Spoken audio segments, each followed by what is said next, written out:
So hopefully I haven't muddied the waters too much. The next one kind of helps a little more, because this actually kind of puts the substrate there. Number 2 here. My muse is blind, deaf, mute, and dead. She is the inorganic fact of reality, the inanimate ambition of entropy, the chill, dark waste between the stars, the uncaring substrate of physics and chemistry, bound, secured, and destined toward some emotionless mathematical end. So this really lays it out. I'm really throwing down the gauntlet in terms that my muse is nothing more than physics, math, energy, and matter. Just go over that real quick. She is the inorganic fact of reality. So later in the book, I talk about the things called the agency and the great indifference. Agency is anything that's alive. You and I are agents, of course. Anything that's alive is an agent. They're sentient agents, agents that are able to think and comprehend the world. And then there's everything else. If you subtract out all the life, what you're left with is the inorganic substrate and substance of the universe, which composed of matter and energy.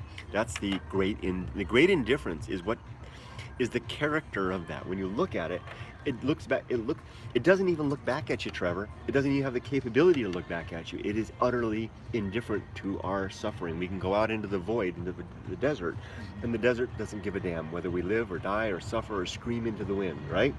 Yeah. That awful fact is what I call the great indifference. Yeah. Well, no, that one lays it out pretty clearly. There's nothing there but what you bring to it and what you project onto it. Right. This fact of us is an exception to that we are a small, minute exception to what appears to be the norm in the universe, right?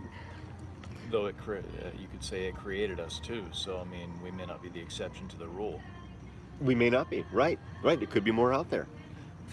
Who knows? We may never know. We may never know. But in the meantime, we're faced with right now in this very moment is that I can sit here right now and there's a kind of a sense of companionship, of humanity, of love and warmth between us. You know, you bought me a coffee, you're my friend, that simply cannot be found in the desert. You know, I cannot find that, does not exist. Unless you are able to step through to that world of spirituality, maybe finding God and something like that. Some people claim that. Yeah. I simply haven't been able to find that. Well, I think that's an individual journey. Yeah, it may be, right. And there's more, that'll come up later in the book, but I have other ideas about that as well. But this second one is basically, again, let's just go over her character. She is the inanimate ambition of entropy. The inanimate ambition of entropy, as if entropy has any ambition, right? Entropy, of course, is just disorder. It's the way that the universe is moving from order into disorder. Eventually, if we understand our physics right, currently, the universe will end in heat death, where all order will be dissolved away to basically just chaos in the night. It appears to be where we're headed. She is the chill, dark waste between the stars, the emptiness between the stars. Can you just imagine anything more deserted than that? Reka, I'm not very religious myself. Yeah, it's interesting. That's something definitely I would like to talk about at another time. I would love maybe have a chat like this with religious people about that, because I'm interested in what they have to say. The uncaring substrate of physics and chemistry, bound, secured, and destined towards some emotionless mathematical end. Now that's pretty bleak. Okay, I'm going to stop there. Those two right there, can you just imagine? That's why I have this warning. Can you just imagine you get somebody who's a little bit on the edge and maybe they watch my videos and I'm walking through the Japan Alps, you know, look at there's hornets and there's stuff like that and there's this and stuff like that. He's got a book. Okay, read the book. What the hell? It's nothing. It's just purposeless energy. What's the point? What's the point? Right. So I'm going to stop there. This first part of this first chapter is basically laying the foundation for the whole thing.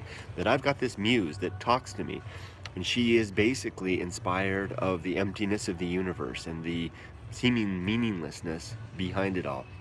But that doesn't mean we have to live our life that way. That doesn't mean life has to pass as a meaningless experiment and action. We can build something more of that. But that comes later in the book.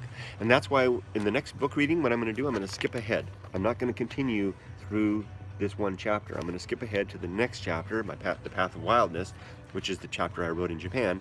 Read a little bit from that, and then I'll skip ahead to the next chapter, the next chapter, and next chapter, and then wrap around all 9 chapters. Okay, and over time, we'll kind of cover the whole thing. Probably will take longer than my Bible reading project. Oh well.